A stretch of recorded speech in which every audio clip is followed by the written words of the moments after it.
आपको पहले बताया गया, बाबा जी गुरुदेव जी महाराज सन 1980 से बताना चाहिए। आपने उनकी एक भी बात नहीं सुनी, एक भी बात आपने नहीं सुनी। दुनिया वालों को छोड़ दो, ये सत्संगियों ने नहीं मानी, वो भी सब बिखर गए, सब इधर उधर भाग गए। एक भी बात, एक भी वचन अगर समझ में आ गया होता तो अपने गुरु को कभी नहीं छोड़ते। जब गुरु को छोड़ दिया तो क्या, तो शुरू सप्ताह शुरू हो गए, शराब पीने में शुरू, मौत खाने में शुरू, हिंसा करने में शुरू, व्यभिचार करने में शुरू, इज्जत लूटने में शुरू। तो तुम इधर शुरू हो गए और सरकार उधर महंगाई करने में शुरू, बेरोजगारी में शुरू, टैक्स बढ़ाने में शुरू, ये सब वो भी शुरू हो गए और दोनों लोग शुरू हो गए। कहाँ शुरू हो, अपने अपने को खुद पहचानो। पहली बात महात्मा बताते तो समझ में नहीं आता, अब खुद समझने की बुद्धि तुम्हारे पास नहीं कि खुद समझ लो कि हमारी मुसीबत, हमारी परेशानी, हमारे दुख का कारण क्या। ना खुद समझ सकते हो, ना महात्माओं की बात सुनते हो, तो फिर कैसे हो। तब का वो समय आ गया किसका, विनाशकारी विपरीत बुद्धि। जब जिनका विनाश होने को था उनकी बुद्धि विपरीत दिशा में काम करती। कितना समझाओ, बुझाओ, सिखाओ, एक भी अच्छी सच्ची बात तुम्हारी मानने को तैयार। इसे समझ लेना चाहिए, इस समय खराब हो गया, समय विनाश का। विनाश के बाद फिर नए समाज का सृजन होता है, नए समाज की स्थापना होती है। वो बाबा जी ने पहले कह दिया, अब सच्चे, अच्छे और चरित्रवान, ईमानदार समाज की स्थापना होने जा रही है। अगर आप लोग शामिल शरीक होना चाहते हो तो शाकाहारी बन जाओ।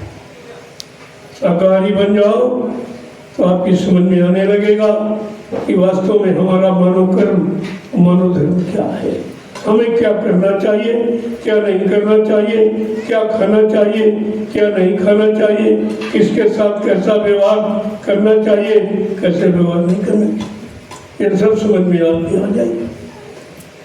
तो मैंने ये लोगों के सामने एक नई बात है, तो पुरानी ऋषि मुनियों की, लेकिन आप भूल चुके हो, इसलिए आप भूलेंगे।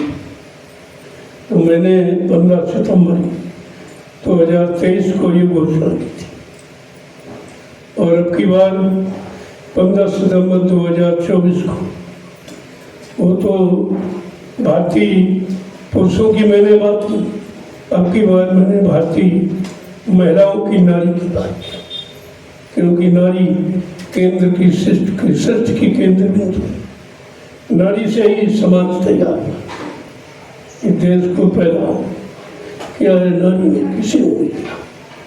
इसका इतना बड़ा मतलब यानी उत्तरदायित्व है, उसी को अगर खराब कर दिया जाएगा तो फिर क्या होगा।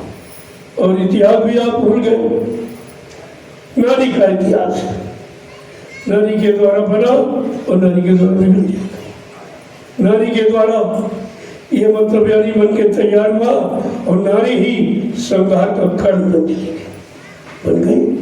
त्रेता में सीता नारी संहार का कारण बन गई, द्वापर में द्रौपदी नारी संहार का कारण बन गई और सतयुग में होलिका नारी संहार का कारण बन गई। ये नारी विनाश का कारण, इतिहास पढ़ लीजिए। और आज क्या हो, तब तो एक नारी में विनाश हो गया। आज तो कोई गिनती नहीं कितनी बहु बेटियों की इज्जत आबरू उठी जाए, कितना बड़ा नरसंहार होगा, कितना बड़ा विनाश होगा, ये तो आपको समझना पड़ेगा। पिछले इतिहास से समझ लो, चाहे वर्तमान में संतों के वचन वाणी से समझ लो, तो आपका कुछ काम बन सकता है। अब कुछ कहने की जरूरत है, बहुत हो चुका भाषण, बहुत हो चुके प्रवचन, लेकिन कुछ नहीं। सारे महात्मा प्रवचनों में लग गए और कुछ नहीं हुआ। अब सारे नेता भाषणों में लग गए, कुछ नहीं। न राजनीति यानी मतलब समझ पाई, न धर्मनीति बच पाई, सब खत्म हो। अब आपको महात्माओं की बात सुननी ही पड़ेगी। आज नहीं तो कल। अब ज्यादा समय नहीं है, परिवर्तन का ज्यादा समय। जब जो बुरा कर रहे हैं, जो पाप कर रहे हैं, जो हिंसा कर रहे हैं, जो व्यभिचार कर रहे हैं, वही अपने इस यानी दूषित कर्मों से उब जाए और कहने लगे समय बड़ा खराब आ गया, तो समझ लीजिए परिवर्तन इनका गाल पर है।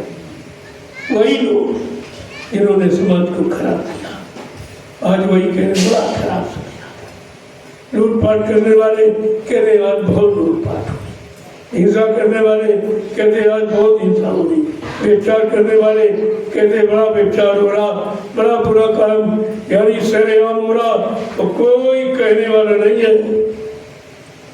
यही वक्त था द्वापर का, जब द्रौपदी को नंगा किया जा रहा और सब बैठे थे बड़े बड़े धुरंधर, बड़े बड़े महात्मा, इच्छा मृत्यु का वरदान पाए हुए ऐसे बैठे थे, तो कुछ नहीं, आवाज नहीं मुंह से निकाल पाए, ये गलत है। और जिस कुल का अन्न खा रहे थे उसी कुल की कुलवधू की मतलब यानी मर्यादा खत्म हो रही थी और अन्न खाकर नहीं कह पाए, नहीं कह पाए। क्या हो गया? वो भी विनाश चले गए, वो भी चले गए। सही सच्ची अच्छी बात जो समय पर नहीं कहता है वो भी विनाश में घसीट जाता है, वो भी चला जाता है। इसलिए कोई न कोई तो कहने वाला होना चाहिए। आज देश में कोई कहने वाला है? मैं आज 12 वर्ष से लगातार घूम रहा हूँ, देख रहा हूँ कि शायद कोई कहते, शायद कोई महात्मा कहते, शायद कहीं मंदिर मस्जिद की जगह गुजारों से आवाज आ जाए बचने बचाने की, या कोई राजनीति नेता या कोई पार्टी या कोई प्रधानमंत्री मुख्यमंत्री के मुख से आवाज आ जाए कि नहीं नहीं भाई सुधार होना है। कोई नहीं, कुछ नहीं कह रहा किसी बात, आवाज जबान से तो कह रहा लेकिन करने में कुछ नहीं। तो फिर महाभारत में नहीं था, जब कोई नहीं बोला, सब समर्थक हो गए, सब उसी में मिल गए, उसी का अन्न खाए थे। ये अन्न का जैसा खाओ अन्न वैसा बने तुम। इन्होंने दुर्योधन का अन्न खाया था, इसलिए उनके मन बुद्धि चित्त खराब हो गई। भीष्म पितामह ब्रह्मचारी थे, उनकी बुद्धि खराब, अन्न का प्रभाव इतना होता। कह रहे थे, पूछ रहे थे, जब वो अन्न पूछ रहा था गुरु द्रोणाचार्य से, गुरु जी आपने नियम बनाए, आप नियम के विरुद्ध आप मतलब यानी ये काम कर रहे हो, क्या ये धर्म है या धर्म से संबंधित है? तो कहा जानता हूँ पुत्र तुझ पर घोर अत्याचार है, पर क्या कहूँ अपने किए का आज मुझ पर भार है।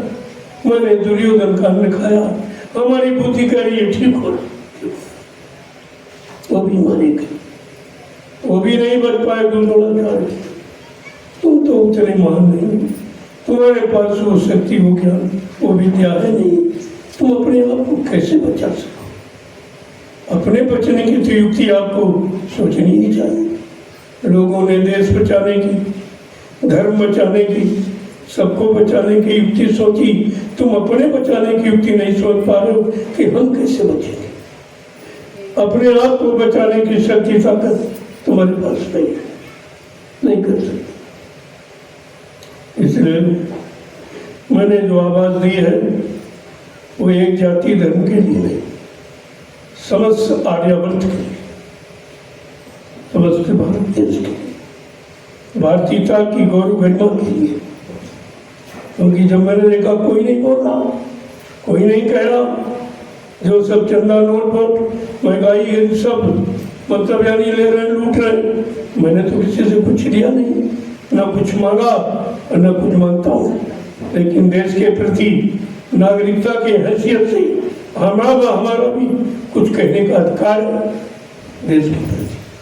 तो मैंने इस बात पर शुरुआत किया और 15 सितंबर 2023 को पहली घोषणा की। दूसरी घोषणा मैंने 15 सितंबर 2024 को कि भारतीय नारी नारी से सृष्टि का सृजन हुआ है। यह सृष्टि नारी के द्वारा उत्पन्न की गई।